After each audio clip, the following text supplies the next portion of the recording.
probably the most important piece of information you can give a dog owner is that you can tell them, hey, you know, we are having a small risk that your pet could become ill if he were exposed to a disease because his vaccines aren't done.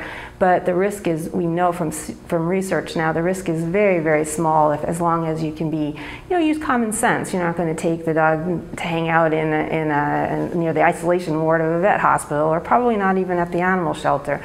But there's places where other people will attend puppy classes and they know that the pets have to be vaccinated. So just not making your pets stay home until they're all done with their vaccines.